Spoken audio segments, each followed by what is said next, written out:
Bloomberg Audio Studios. Podcasts, radio, news. You're listening to the Bloomberg Intelligence Podcast. Catch us live weekdays at 10 a.m. Eastern on Apple CarPlay and Android Auto with the Bloomberg Business app. Listen on demand wherever you get your podcasts or watch us live on YouTube. Dell, let's dig a little deeper into this guidance that the company offered. I'd say it's more than guidance, isn't it? Yeah, it's kind of a long-term vision a little bit of where the business is going. Exactly. And, in the tech industry, to be able to kind of project out that far is pretty notable. Let's bring in Ed Ludlow, who is our BTech Co-Anchor based in San Francisco. And Ed, one thing that I noticed about Dell is that this is another legacy tech company that's getting a big boost here from the whole AI play. And Dell is doing that through its AI servers, but it still has another part of its conventional business that is holding up at least. Yeah, exactly. I mean, you guys make really good points about is this guidance or more? It's kind of like a reset on Dell's position in the AI market. It's another example of if we're all sort of very hyped up about data center builds out and NVIDIA's getting all of this love and we're very focused on energy, then why do we not talk more about Dell? If you build a data center, whether that is hyperscale or it's an on-premises smaller facility that any given sort of software company operates themselves, Dell is likely to play a part. They assemble servers. That needs to happen. You don't just sort of put all the chips in a pile on the floor. And so it's taken a while for investors to kind of give Dell credit for that. A part of the reason being that because this build out of infrastructure is so fast, Dell's margins on the AI server business have really suffered because you have to spend money to move quickly. And a big part of the guidance they gave us through to fiscal 30 is that profit picture for the AI server business is really going to improve. And as you say, the core business, which is kind of PC as well, is supporting them do that in the interim. Dell stock is up 2.5% today. It's hit a 52-week high today. It's up 30% year to date. It's not an all-time high. That was back in 2024, but it's certainly going in the right direction here.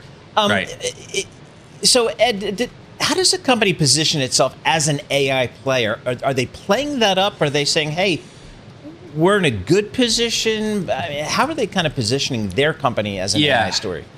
So right now in New York City, all of the executives are on a stage talking about bigging themselves up. Yep. And the main argument that they're making is that on-premises part I was talking about. So in the future, Dell argues, 85% of all enterprises are going to have some form of on-prem footprint themselves. Okay. And Dell, which has a rich history of selling to businesses of small and large and the public sector, is best positioned to participate in that. And the idea, is that this all started with the hyperscalers, the cloud computing companies, and their capital expenditures. But the ripple effect is that we're now seeing smaller companies in software in particular justify budgets to spend on their own technology because they see a return on the other side, literally revenues driven by AI. So that's what Dell's argument is here. You guys, the story is that through 2030, they've basically almost doubled their forecast for the top and bottom line. 7 to 9% top line growth and adjusted EPS growth of around 15%. Yep. And a big part of that story is just more people doing business with them. So one thing that stuck out to me, Ed, is the comments from the COO, Jeff Clark, saying we were all wrong about how big we thought the AI market was 2 years ago, and it's nothing but bigger.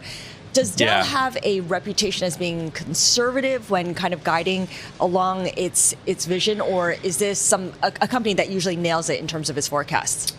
I don't know conservative is fair. I mean, you have to assess the business that they're doing in the here and now and the pipeline of business that they say has to come. And so Dina Bass, our colleague, did a really good job of explaining that in the quarter. There is the sales that they've had committed to them. They booked $5.6 billion of new AI server business in the quarter. They shipped $8.2 billion worth of business in the quarter, so actual sales. And then in the future, they have a backlog of $12 billion. It's not that new an idea that there's a pipeline of business. It takes time to assemble servers, ship them out onto location.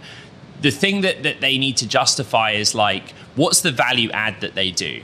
So I told you earlier in this segment, they say margins will improve. The thing is that all they're really doing is assembling something. They're not sort of contributing some amazing technology. That's what NVIDIA's doing. Stay with us. More from Bloomberg Intelligence coming up after this. You're listening to the Bloomberg Intelligence Podcast. Catch us live weekdays at 10 a.m. Eastern on Apple CarPlay and Android Auto with the Bloomberg Business app. Listen on demand wherever you get your podcasts or watch us live on YouTube. AppLovin. Stock's up. That's despite the fact that the AppLovin, this company, is being probed by the SEC over its data collection practices. I don't know how to play that. I know. The stock is the best performing NASDAQ member in the second half of this year, up 79%. Wow. Okay. I have to start with the pro we're going to go to. Nathan Naidu, Bloomberg Intelligence Technology Research Analyst. Nathan, I don't know a lot about this company. Tell our viewers and our listeners about AppLovin, number one, and number two. What is this? What's the SEC interested in? So essentially, AppLovin is in the business of helping advertisers, or helping rather owners of apps, primarily apps on the iOS devices, on Android, helping app publishers sell ad space inside of their apps to potential advertisers, meaning they help app owners make money off of selling ad space to advertisers, whether that be brands or another game potentially. And AppLovin typically charges a fee in mediating that transactions. So going on to the SEC probe, or potential SEC probe rather, because nothing is confirmed as of now. SEC allegedly is looking into its data collection practices, and there was a couple of links made to short seller reports that surfaced back in February, and that was also around the company business practices, particularly in its inflation of app installation numbers. And actually, in addition to this SEC probe, or potential SEC probe rather, there was a class action lawsuit filed in March, and it could advance to trial according to our litigation analyst Matthew, based in Washington D.C. And so that's actually could be the bigger fish to fry for AppLovin, in addition to alongside its SEC probe from my point of view. Okay, so there's negative catalysts for sure for this company. Yet, as Paul points out, the stock is rising today. Is this because AppLovin is a meme stock? Well, I don't know about AppLovin being a meme stock, but I mean, it certainly haven't made up all of the losses that we saw yesterday. The stock was down 14-15% in one day, and I think you've made up partially that in today's gains. And because the SEC probe is not confirmed, and typically the biggest risk from this potential SEC probe is a penalty. And if we look at SEC's published report for its fiscal 2024, the heaviest fine was $100 million. Meanwhile, AppLovin at the moment is pumping out $2 billion in free cash flow every year. So I think the SEC risk alone it wouldn't make much of a financial impact to AppLovin per se, but the bigger risk that we're watching here is definitely that potential class action lawsuit, because our analyst Matthew estimate that could be $750 million in fine if that goes to trials and AppLovin couldn't win a motion to dismiss in the next couple of months. So, yeah. Nathan, has a company responded at all or talked about this issue? So the only allegations that the company denied was the allegations from the short sellers back in February. The company has not outwardly denied the allegations, or the potential allegations rather, from this latest SEC probe. So that's where we stand right now. Stay with us. More from Bloomberg Intelligence coming up after this. You're listening to the Bloomberg Intelligence Podcast. Catch us live weekdays at 10 a.m. Eastern on Apple CarPlay and Android Auto with the Bloomberg Business app. Listen on demand wherever you get your podcasts or watch us live on YouTube. All right, I'm thinking Constellation Brands. You thinking Corona beer, Modelo beer, Pacifico beer. They got some wines stuff. Stock's down 35% year to date. And I'm thinking it has to do with the crackdown on immigration. tariffs as well. And those brands. So I'm thinking of all that kind of weighing down on the stock. Let's check in with Ken Shea. He's the Senior Consumer Products Analyst for Bloomberg Intelligence. Ken, talk to us about Constellation Brands. What's weighing on the stock? What's the company doing about it? Yeah, hi, Paul and Scarlet. Well, you mentioned two of the factors right there. It's definitely a slow beer market. Tariffs are playing a role, and also some of the crackdown, that ICE has had in inner communities hurting the Hispanic community and their socialization trends. All these things have been a factor for the last couple of quarters. Today, the company said that their beer volumes were not quite as poor as a lot of street analysts expected today, but the pressures are still on. And they're very real for this company, and that's because their suite of products, as you mentioned, Corona, Modelo, these command high price points, about twice the level of a popular beer. So in times where consumers are pulling back, a little cautious about expenditures, got to remember, you've had high inflationary pricing in this category for the last few years. These brands aren't doing so well right now. And then compounding that with some of the factors that I mentioned and some longer term issues like cannabis substitution, things we talked about, GLP-1 user not drinking as much, moderation among Gen Z. All these things are weighing on the company right now. Yeah, I'm super interested in what you said about the last part, like the structural changes in consumer taste, especially from Gen Z, younger people overall. Beer is just not where people want to be spending their money necessarily.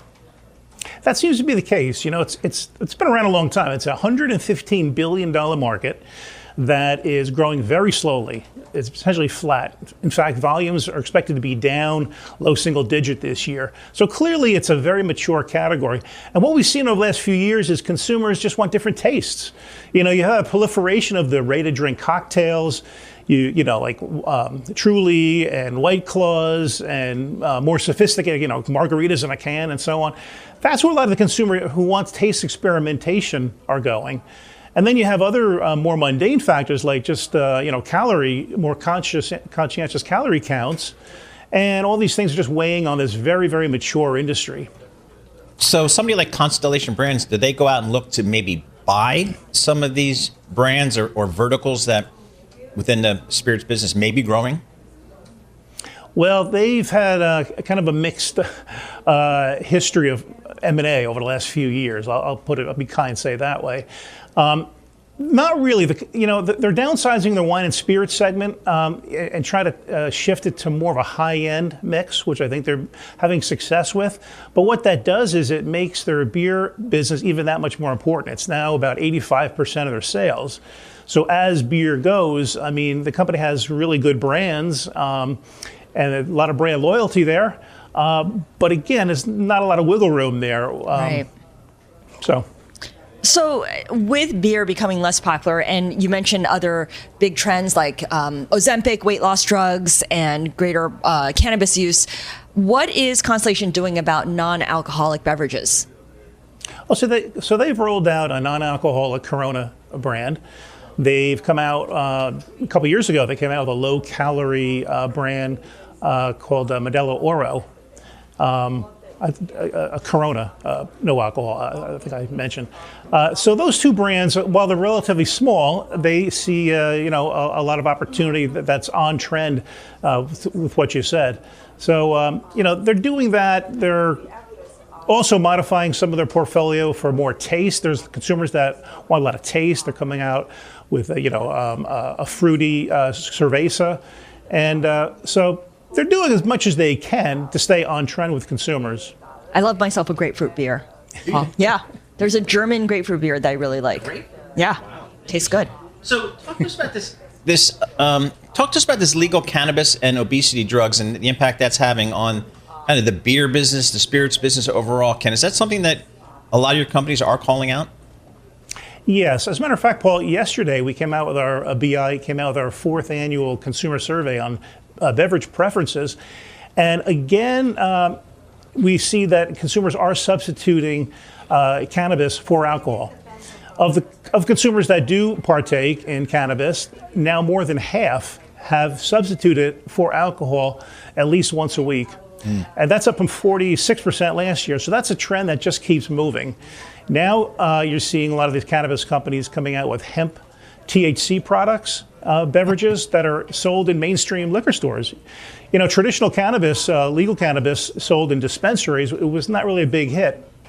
But now that some of these federally legal hemp-based THC products, beverages, are sold in liquor stores right next to the beer aisle in about half the states in the country, that's really chipping away also at beer consumption.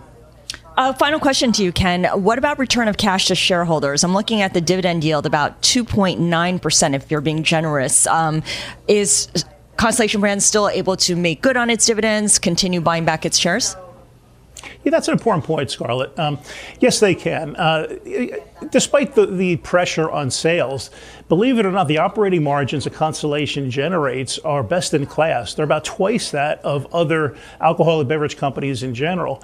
So they have strong cash flows. As a matter of fact, they're winding down construction of a brewery right now. Over the next couple of years, you're going to see free cash flow likely rising. So it's high and rising, and that's enabling them to continue to meet their commitments to share buybacks and dividends. Stay with us. More from Bloomberg Intelligence coming up after this. You're listening to the Bloomberg Intelligence Podcast. Catch us live weekdays at 10 a.m. Eastern on Apple CarPlay and Android Auto with the Bloomberg Business app. Listen on demand wherever you get your podcasts or watch us live on YouTube. Let's switch gears and take a look at some of the hardware companies, or I should say software companies. Once upon a time, it was hardware. Yeah. And I'm talking about IBM. It's a legacy tech company, and it is the latest legacy tech company to partner up with an AI startup. Anurag Rana is tech analyst here at Bloomberg Intelligence. Anurag, we hear this fancy announcement about IBM inking a partnership with Anthropic to integrate this Claude family of large language models into certain IBM software. What I noticed is that there's no dollar amount mentioned at all. So how do you evaluate this partnership versus other tie-ups? See, when you come to a company like IBM, I think they have done a very good job of being open and partnering with other vendors. I think the acquisition of Red Hat was the first such example a few years ago. And frankly speaking, the company has turned around quite a bit. Now it's more of a software company than it is a service or a hardware company. So when you look at today's announcements, IBM still has a lot of footprint in legacy companies and their internal infrastructure, whether that's a regulated entity, whether that's an on-premise software. What they're basically saying is, for these companies who want to add more AI capabilities into their infrastructure, we're going to use one of the best models that's out there, and that's Anthropic. They're not, just solely dependent on IBM's own internal models, but we see more and more of that happening, that companies like IBM and other services companies will go out and partner with Anthropic, with OpenAI, with Gemini, and give more enterprise capabilities to vendors or to companies, basically. How does Anthropic differ from OpenAI, if at all? It's a very good question, Paul. And right now, what we are seeing is Anthropic is pushing more and more stuff on the corporate side or the enterprise side. On OpenAI side, their core business is still ChatGPT, which is the app, and that's more of a consumer app right now. And the question is, which one of the models will somebody use? Whether if you are, let's say, a JP Morgan or a Citicorp, would you be going to be using one of their models or an open source model? I think they're going to be using all of the models. What Anthropic relationship with IBM does, it actually helps them to spread the word out across their entire customer base. So if you are trying to get more coding done, for example, in an IT department, and you have all the legacy products that there, now you can use, an AI model from Anthropic rather than using, whatever tools you had before. Okay, so it makes sense why Anthropic is a good fit for IBM, or how it's going to incorporate Anthropic into its software. But what does IBM specifically offer Anthropic? What access does IBM have that Anthropic wants and needs? Yeah, that's another excellent question. In this case, you're looking at IBM's entire customer base. IBM has a very large services business called IBM Consulting. These consultants will go out and sell Anthropic software into the enterprises and say, hey, bank, let me help you to automate this particular process, and you can use it with this software. It drives their consulting business, and it also helps out their software business, which is fairly popular right now. IBM hitting all-time high here today, Anurag. This stock has found a new life, hasn't it? Yeah, absolutely. And this is something that we've been saying it for almost 5 years now. The acquisition of Red Hat completely changed it. If you go back and look at some of the comments we've made on TV about IBM prior to Red Hat, it was a very closed company. It only wanted to sell their own products to people and was not very keen on embracing what I would say is open source. With the acquisition of Red Hat and the company saying, Red Hat can work with any cloud provider. I think that was the biggest difference to me, was it allowed Red Hat to work with companies, but based on Amazon Web Services or Microsoft. So they were not just pushing their own cloud products. And I think that really made a difference. Their software business has been doing so well comparatively to the rest of the world. And I think that's where you see the market validation that this is the right strategy for them. This is the Bloomberg Intelligence Podcast, available on Apple, Spotify, and anywhere else you get your podcasts. Listen live each weekday, 10 a.m. to noon Eastern on Bloomberg.com, the iHeartRadio app, TuneIn, and the Bloomberg Business app. You can also watch us live every weekday on YouTube and always on the Bloomberg Terminal.